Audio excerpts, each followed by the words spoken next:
नमस्कार, आप देख रहे हैं द बिहार टॉप में हूं आदेशपुरी।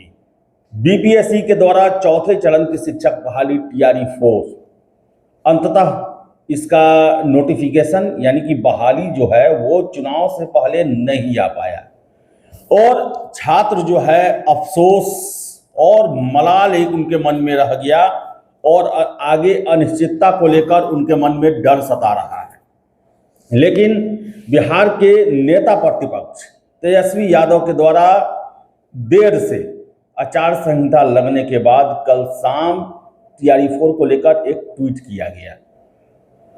अब बहुत सारे छात्र ये भी कह रहे हैं कि काश आज से 10-15 दिन पहले ये ट्वीट किए रहते, आवाज उठाए रहते तो हमारा नोटिफिकेशन कम से कम जारी हो जाता। लेकिन चलिए आवाज उठाएं। टीआरई 4 का मुद्दा जो है वो चुनाव में चुनावी मुद्दा बनेगा, इसके लिए उन्हें संतुष्टि है और ये लग रहा है कि नेता प्रतिपक्ष के द्वारा ये मुद्दा उठाए जाने के बाद चुनाव के बाद भी हो सके तो इसकी बहाली जल्द से जल्द ली जाएगी। सबसे पहले आप ट्वीट देखिए। ट्वीट में तेजस्वी यादव ने बहुत सारी बातें बताई हैं जो कि सरकार के कार्य प्रणाली और मंशा पर प्रश्न उठाता है। इन्होंने लिखा है नीतीश कुमार का वो ट्वीट जो 16 जुलाई को किया था, उसे टैग करते हुए इन्होंने लिखा है कि 17 महीने के कार्यकाल में हमने बिना पेपर लीक के सफलतापूर्वक टीआरई 1 एवं टीआरई 2 के तहत 2 लाख से अधिक शिक्षकों की नियुक्ति की तथा 1,30,000 पदों पर बहाली प्रक्रिया धीम कराई। हमारी सरकार जाने के बाद सरकार ने मार्च महीने में घोषणा की थी कि टीआरई 4 अंतर्गत जल्दी ही 1,27,000 पदों पर शिक्षक बहाली की जाएगी, लेकिन अब 1 लाख एकदम से घटा दिए। पलटी मारने और वादे से पलटने में मुख्यमंत्री जी का रिकॉर्ड तो सब जानते ही हैं। कब किसने किसे उनसे क्या लिखवाया, लिखकर पढ़वाया और कहलवाया उन्हें भी नहीं पता। हमारी सरकार बनते ही टीआरई 4 नियुक्ति प्रक्रिया तुरंत शुरू कराई जाएगी। तो बताएं आपको हम कि तेजस्वी यादव का कहना है कि 1,27,000 के लिए बहाली होने वाली थी, जिसमें से 1 लाख सीटों को घटा लिया गया। लेकिन दुख ये छात्रों को रहा कि अंत में वो 27,000 बहाली का भी इंतजार कर रहे थे, वो भी नहीं जारी किया गया। और तेजस्वी यादव का ये भी कहना है कि मुख्यमंत्री जी से कौन कब क्या कहलवा रहा है, लिखवा रहा है, ये उन्हें भी नहीं पता। यानी कि मुख्यमंत्री तो पलटी मारने वाले हैं ही, तेजस्वी यादव का कहना है। साथ साथ ये भी आरोप है कि मुख्यमंत्री जी की स्थिति वैसी नहीं है जिसमें उनको अपने ऊपर ही कंट्रोल नहीं है और सब कुछ भूल रहे हैं, इसलिए जो चाहता है वो लिखवाता है।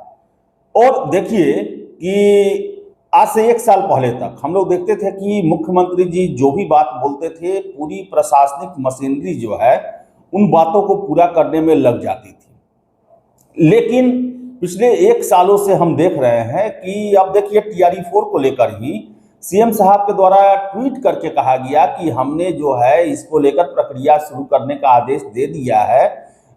स्टेट की परीक्षा 2026 में होगी, टीआरई 4 जो है 2025 में होगी। लेकिन हुआ उल्टा, स्टेट पहले हो गया और टीआरई को लेकर जो है अधर में फंस गया मामला। यानी सीधे के सीधे इससे यही स्पष्ट होता है कि कंट्रोल उनका नहीं रहा या फिर उनके द्वारा आदेश नहीं दिया गया है। हो सकता है कि उनके ट्विटर हैंडल पर लिखा गया हो लेकिन मुख्यमंत्री जी की सहमति ना हो, और ये बात अंदरूनी रूप से सभी को पता है। तो तेजस्वी यादव काश अगर 15 दिन पहले इस तरह इन मुद्दों को उठाते तो कम से कम बहाली आ जाता, छात्रों को एक सुकून मिल जाता कि चलो नोटिफिकेशन तो आ गया है, अब बीपीएससी चुनाव के बाद इसकी प्रक्रिया में लग जाएगा। लेकिन छात्रों को ये डर है कि चुनाव सामने था तब सरकार ने हमारे साथ खेल कर दिया, चुनाव खत्म होने के बाद इसे लटका भी सकते हैं, लंबे समय के लिए लटका सकते हैं। यही छात्रों के मन में डर था और इसी डर का वजह था कि जुलाई से लेकर सितंबर तक लगातार छात्रों का जो है टीआरई 4 को लेकर प्रोटेस्ट चलते रहा, लगातार चलते रहा। इसी तरह लाइब्रेरियन की बात करें, लाइब्रेरियन वालों को तो और ज्यादा सरकार उनकी भावनाओं के साथ खेल गई। 2009 के बाद से बहाली नहीं आई और देखिए कि नई नियमावली बना दी गई उनके लिए। फिर से बता दें कि उनके लिए पात्रता परीक्षा रख दिया गया और अब आश्वासन मिल रहा है कि बहुत जल्द उनके पात्रता परीक्षा के लिए एग्जामिनेशन ऑर्गेनाइज कराया जाएगा। लेकिन ये सब चीज जो है अगर चुनाव से पहले हो जाता तो छात्रों में एक संतुष्टि रहती। तो चलिए देर आए हैं, लेकिन आशा करेंगे कि दुरुस्त आए और चुनाव के बाद भी कम से कम उनकी सरकार बने तो, और नहीं भी बने तो कम से कम युवाओं के मुद्दे को वो मजबूती से उठाएं। छात्रों में एक सुकून है कि चलो कम से कम उनका सुध लेने वाला तो कोई है। तो चलिए आपकी क्या राय है, कमेंट बॉक्स खुला हुआ है। फिलहाल इस वीडियो में इतना ही। वीडियो पसंद है लाइक शेयर करें, हमारे चैनल द बिहार टॉप को सब्सक्राइब जरूर कर लें। धन्यवाद।